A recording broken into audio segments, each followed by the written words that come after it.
ਇੱਕ ਮਾਂ ਦਾ ਜਵਾਨ ਪੁੱਤ ਚਲੇ ਗਿਆ। ਉਹਦੇ ਵਾਸਤੇ ਮੈਨੂੰ ਕਾਫੀ ਮੇਰੇ ਕੋਲ ਵਰਡਸ ਨਹੀਂ ਹੈਗੇ, ਇਸ ਕਰਕੇ ਮੈਂ ਇੰਟਰਵਿਊ ਦੇਣ ਦੇ ਵਿੱਚ ਵੀ ਨਹੀਂ ਹੈਗੀ ਸੀਗੀ। ਬਟ ਦਿਲ ਕਾਫੀ ਦੁਖੀ ਹੋਊਗਾ, ਨਿਰਾਸ਼ ਹੋ, ਕਿਉਂਕਿ ਪੰਜਾਬ ਇੱਕ ਭਵਿੱਖ ਦੇਖ ਰਿਹਾ ਸੀ ਹੁਣ।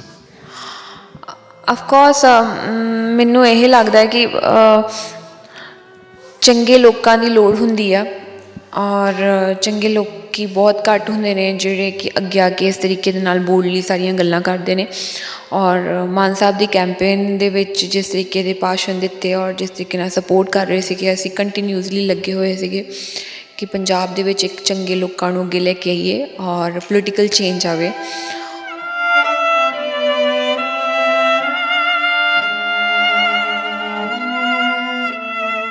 ਵੇਖੋ ਜੀ, ਇਹ ਜਿਹਾ ਤਾਂ ਕਦੀ ਵੀ ਨਹੀਂ ਸੋਚਿਆ ਸੀਗਾ। ਮੈਂ ਤੁਹਾਨੂੰ ਦੱਸ ਰਹੀ ਹਾਂ, ਸਾਨੂੰ ਤਾਂ ਅਜੇ ਤੱਕ ਵਿਸ਼ਵਾਸ ਹੀ ਨਹੀਂ ਹੋ ਰਿਹਾ। ਸਾਨੂੰ ਲੱਗ ਰਿਹਾ, ਮੈਨੂੰ ਐਂ ਲੱਗ ਰਿਹਾ ਜਿਵੇਂ ਪਤਾ ਨਹੀਂ ਇੱਕ ਡਰੀਮ ਚੱਲ ਰਿਹਾ, ਔਰ ਸੱਚੀ ਵਿਸ਼ਵਾਸ ਨਹੀਂ ਹੋ ਰਿਹਾ, ਕਿਉਂਕਿ ਉਹਨਾਂ ਨੇ ਫਿਰ ਤੋਂ ਸਾਡੇ ਕੈਂਪੇਨ 'ਤੇ ਆਉਣਾ ਸੀਗਾ। ਲੋਕ ਲਗਾਤਾਰ ਲਿਖ ਰਹੇ ਨੇ ਕਿ ਇਹ ਕੋਈ ਸਾਜ਼ਿਸ਼ ਦਾ ਹਿੱਸਾ ਹੋ ਸਕਦਾ ਹੈ, ਦੀਪ ਨੂੰ ਇਨਸਾਫ ਮਿਲਣਾ ਚਾਹੀਦਾ ਹੈ, ਇਸ ਪੂਰੇ ਮਾਮਲੇ ਦੀ ਨਿਰਪੱਖ ਜਾਂਚ ਹੋਣੀ ਚਾਹੀਦੀ ਹੈ। ਤੁਹਾਨੂੰ ਕੀ ਲੱਗਦਾ? ਮੈਨੂੰ ਇਹੀ ਲੱਗਦਾ ਵੀ ਜੇ ਇਹ ਸਾਜ਼ਿਸ਼ ਹੈ ਤਾਂ ਬਹੁਤ ਹੀ ਗੰਦੀ ਸਾਜ਼ਿਸ਼ ਹੈ। ਐਂਡ ਜੇ ਸਾਜ਼ਿਸ਼ ਹੈ ਤਾਂ ਫਿਰ ਉਸਦੀ ਜਾਂਚ ਵੀ ਹੋਣੀ ਚਾਹੀਦੀ ਹੈ, ਔਰ ਉਹ ਲੋਕਾਂ ਨੂੰ ਫੜਿਆ ਵੀ ਜਾਣਾ ਚਾਹੀਦਾ ਹੈ। ਐਂਡ ਬਾਕੀ ਤਾਂ ਮਾਨ ਸਾਹਿਬ ਵੀ ਇਹਦੇ ਉੱਤੇ ਡਿਸੀਜਨ ਲੈਣਗੇ, ਔਰ ਉਹ ਹਜੇ ਉਹ ਖੁਦ ਸ਼ੌਕ 'ਚ ਆ। ਵੇਖੋ, ਲਾਸਟ ਟਾਈਮ ਉਹ ਕੈਂਪੇਨ ਦੇ ਵਿੱਚ ਤੇ ਮਾਨ ਸਾਹਿਬ ਵਾਸਤੇ ਇਹੀ ਕਹਿੰਦੇ ਸੀਗੇ ਕਿ ਮਾਨ ਸਾਹਿਬ ਦਾ ਜੋ ਕਿਰਦਾਰ ਹੈ ਉਹ ਬਹੁਤ ਉੱਚਾ ਹੈ, ਔਰ ਸੱਚੇ ਸੁੱਚੇ ਇਨਸਾਨਾਂ ਨੂੰ ਆਉਣਾ ਚਾਹੀਦਾ, ਔਰ ਇਹੋ ਜਿਹੇ ਇਨਸਾਨ ਜਿਹੜੇ ਇੱਕ ਸਟੈਂਡ 'ਤੇ ਸਾਰੀ ਜ਼ਿੰਦਗੀ ਰਹੇ ਨੇ। ਇਸ ਕਰਕੇ ਹੀ ਅਸੀਂ ਮਾਨ ਸਾਹਿਬ ਦੀ ਕੈਂਪੇਨ ਕਰ ਰਹੇ ਸੀਗੇ, ਔਰ ਉਹਨਾਂ ਦੀ ਆਖਰੀ ਇੱਛਾ ਇਹੀ ਸੀਗੀ ਕਿ ਮਾਨ ਸਾਹਿਬ ਨੂੰ ਐਕਚੁਅਲੀ ਜਿੱਤਣਾ ਚਾਹੀਦਾ ਹੈ। ਔਰ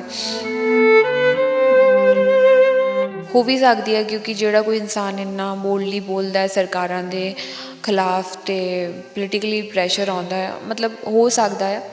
ਔਰ ਜੇ ਉਹ ਹੋਊਗਾ, ਮੈਨੂੰ ਲੱਗਦਾ ਵੀ ਉਹਦੇ ਬਾਰੇ ਇਨਕੁਆਇਰ ਕਰਨਾ ਚਾਹੀਦਾ ਹੈ, ਔਰ ਉਹਨਾਂ ਲੋਕਾਂ ਨੂੰ ਸਖਤ ਤੋਂ ਸਖਤ ਸਜ਼ਾ ਮਿਲਣੀ ਚਾਹੀਦੀ ਹੈ। ਔਰ ਪੰਜਾਬ ਇਸ ਵੇਲੇ ਸੋਗ 'ਚ ਹੈ, ਕਿਉਂਕਿ ਕ੍ਰਾਂਤੀਕਾਰੀ ਲੀਡਰ ਅਤੇ ਪੰਜਾਬੀ ਅਦਾਕਾਰ ਦੀਪ ਸਿੱਧੂ ਸੜਕ ਹਾਦਸੇ ਦੇ ਵਿੱਚ ਨਹੀਂ ਰਹੇ।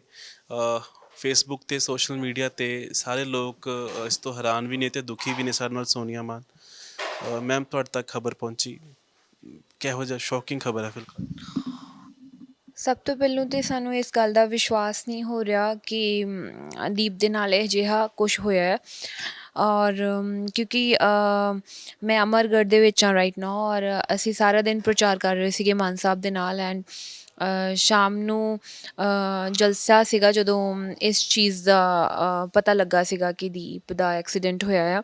ਔਰ ਹਜੇ ਵੀ ਲਾਈਕ ਸ਼ੌਕਿੰਗ ਨਿਊਜ਼, ਐਂਡ ਸਾਨੂੰ ਹਜੇ ਤੱਕ ਵਿਸ਼ਵਾਸ ਨਹੀਂ ਹੋ ਰਿਹਾ।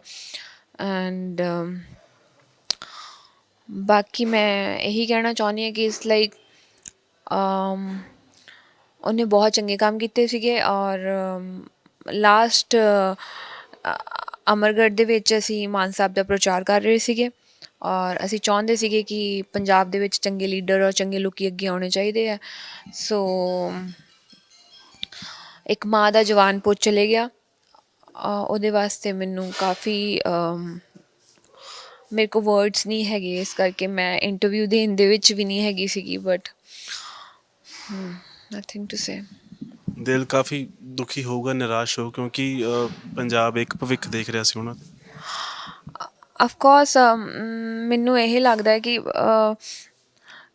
ਚੰਗੇ ਲੋਕਾਂ ਦੀ ਲੋੜ ਹੁੰਦੀ ਆ, ਔਰ ਚੰਗੇ ਲੋਕ ਬਹੁਤ ਘੱਟ ਹੁੰਦੇ ਨੇ ਜਿਹੜੇ ਕਿ ਅੱਗੇ ਆ ਕੇ ਇਸ ਤਰੀਕੇ ਦੇ ਨਾਲ ਬੋਲਡਲੀ ਸਾਰੀਆਂ ਗੱਲਾਂ ਕਰਦੇ ਨੇ।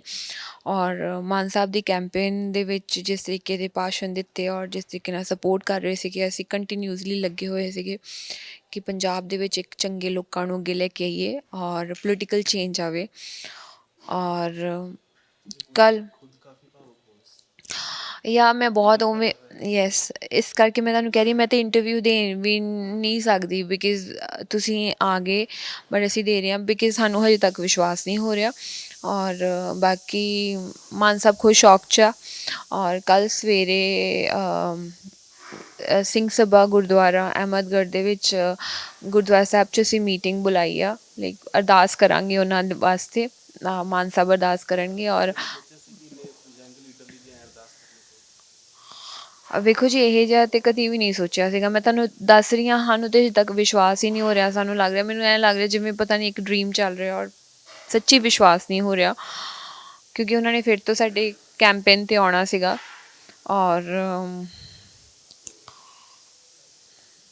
ਆਈ have no words I can say. ਔਰ ਕੱਲ੍ਹ ਅਸੀਂ ਸ਼ਾਮੀ ਉਹਨਾਂ ਵਾਸਤੇ ਕੈਂਡਲ ਮਾਰਚ ਕਰਾਂਗੇ 6 ਵਜੇ ਅਹਿਮਦਗੜ੍ਹ ਦੇ ਵਿੱਚ। ਔਰ just I don't want to say anything. ਜਿਹੜੇ ਲਾਸਟ ਟਾਈਮ ਉਹ ਭਾਸ਼ਣ 'ਚ ਕੰਪੇਨ ਦੌਰਾਨ ਗੱਲਾਂ ਕਹਿੰਦੇ, ਗੱਲਾਂ ਯਾਦ ਆਉਂਦੀਆਂ? ਵੇਖੋ, ਲਾਸਟ ਟਾਈਮ ਉਹ ਕੈਂਪੇਨ ਦੇ ਵਿੱਚ ਤੇ ਮਾਨ ਸਾਹਿਬ ਵਾਸਤੇ ਇਹੀ ਕਹਿੰਦੇ ਸੀਗੇ ਕਿ ਮਾਨ ਸਾਹਿਬ ਦਾ ਜੋ ਕਿਰਦਾਰ ਹੈ ਉਹ ਬਹੁਤ ਉੱਚਾ ਹੈ, ਔਰ ਸੱਚੇ ਸੁੱਚੇ ਇਨਸਾਨਾਂ ਨੂੰ ਆਉਣਾ ਚਾਹੀਦਾ। ਔਰ ਇਹੋ ਜਿਹੇ ਇਨਸਾਨ ਜਿਹੜੇ ਇੱਕ ਸਟੈਂਡ 'ਤੇ ਸਾਰੀ ਜ਼ਿੰਦਗੀ ਰਹੇ ਨੇ, ਇਸ ਕਰਕੇ ਹੀ ਅਸੀਂ ਮਾਨ ਸਾਹਿਬ ਦੀ ਕੈਂਪੇਨ ਕਰ ਰਹੇ ਸੀਗੇ। ਔਰ ਉਹਨਾਂ ਦੀ ਆਖਰੀ ਇੱਛਾ ਇਹੀ ਸੀਗੀ ਕਿ ਮਾਨ ਸਾਹਿਬ ਨੂੰ ਐਕਚੁਅਲੀ ਜਿੱਤਣਾ ਚਾਹੀਦਾ ਹੈ। ਔਰ ਮੈਂ ਹੋਰ ਕੁਛ ਕਹਿਣਾ ਨਹੀਂ ਚਾਹੁੰਦੀ, ਐਕਚੁਅਲੀ ਆਈ ਐਮ ਸੌਰੀ। ਆਖਰੀ ਕੀ ਗੱਲਬਾਤ ਹੋਈ, ਕਿਉਂਕਿ ਤੁਸੀਂ ਸੇਮ ਇਸ ਹਲਕੇ ਦੇ ਵਿੱਚ ਕਰ ਰਹੇ ਸੀ? ਮੇਰੀ ਉਹਨਾਂ ਦੇ ਨਾਲ ਕੋਈ ਗੱਲਬਾਤ ਨਹੀਂ ਹੋਈ। ਔਰ ਬਸ ਮੈਨੂੰ ਮੈਂ ਇਹੀ ਕਹਿਣਾ ਚਾਹੁੰਦੀ ਹਾਂ ਕਿ ਸਾਡੀ ਕੈਂਪੇਨ ਜਿਹੜੀ ਚੱਲ ਰਹੀ ਸੀਗੀ, ਔਰ ਉਹ ਕੈਂਪੇਨ ਸਕਸੈਸਫੁਲ ਚੱਲੂਗੀ ਅੱਗੇ ਵੀ। ਔਰ ਦੀਪ ਦਾ ਸੁਪਨਾ ਹੈ ਆਖਰੀ ਮਾਨ ਸਾਹਿਬ ਨੂੰ ਜਿਤਾਉਣਾ।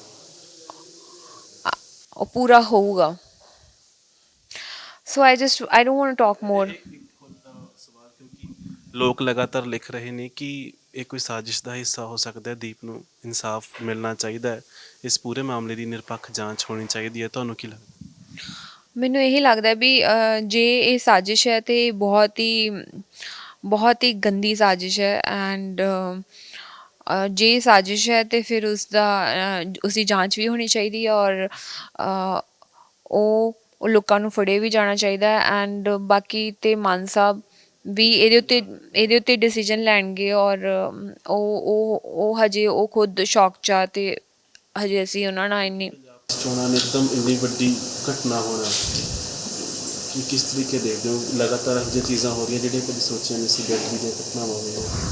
ਫਿਲਹਾਲ ਲੀਡਰ ਜਿਹੜੇ ਨੇ ਪੰਜਾਬ ਦੇ ਇੱਕ ਦੀ ਗੱਲ ਕਰਦੇ, ਉਹਨਾਂ ਦਾ ਇੱਕਦਮ ਚਲੇ ਜਾਣਾ, ਸਾਰੀਆਂ ਚੀਜ਼ਾਂ ਤੁਹਾਨੂੰ ਲੱਗਦਾ ਵੀ ਕੋਈ ਕੌਨਸਪੀਰੇਸੀ ਹੈ? ਸੀ ਆਈ ਡੋਂਟ ਨੋ ਕਿ ਇਹ ਕੌਨਸਪੀਰੇਸੀ ਹੈ ਕਿ ਨਹੀਂ ਹੈ। ਔਰ ਜਦੋਂ ਤੱਕ ਪੁਲਿਸ ਇਨਕੁਆਇਰ ਨਹੀਂ ਕਰਦੀ, ਸਾਰਾ ਕੁਛ ਹੋ ਵੀ ਸਕਦੀ ਹੈ, ਕਿਉਂਕਿ ਜਿਹੜਾ ਕੋਈ ਇਨਸਾਨ ਇੰਨਾ ਬੋਲਡਲੀ ਬੋਲਦਾ ਹੈ ਸਰਕਾਰਾਂ ਦੇ ਖਿਲਾਫ, ਅਤੇ ਪੋਲੀਟੀਕਲੀ ਪ੍ਰੈਸ਼ਰ ਆਉਂਦਾ ਹੈ, ਮਤਲਬ ਹੋ ਸਕਦਾ ਆ। ਔਰ ਜੇ ਉਹ ਹੋਊਗਾ, ਮੈਨੂੰ ਲੱਗਦਾ ਵੀ ਉਹਦੇ ਬਾਰੇ ਇਨਕੁਆਇਰ ਕਰਨਾ ਚਾਹੀਦਾ ਹੈ। ਔਰ ਉਹਨਾਂ ਲੋਕਾਂ ਨੂੰ ਸਖਤ ਤੋਂ ਸਖਤ ਸਜ਼ਾ ਮਿਲਣੀ ਚਾਹੀਦੀ ਹੈ। ਔਰ ਬਸ ਮੈਂ ਇਹੀ ਕਹਿਣਾ ਚਾਹੂੰਗੀ। Thank you.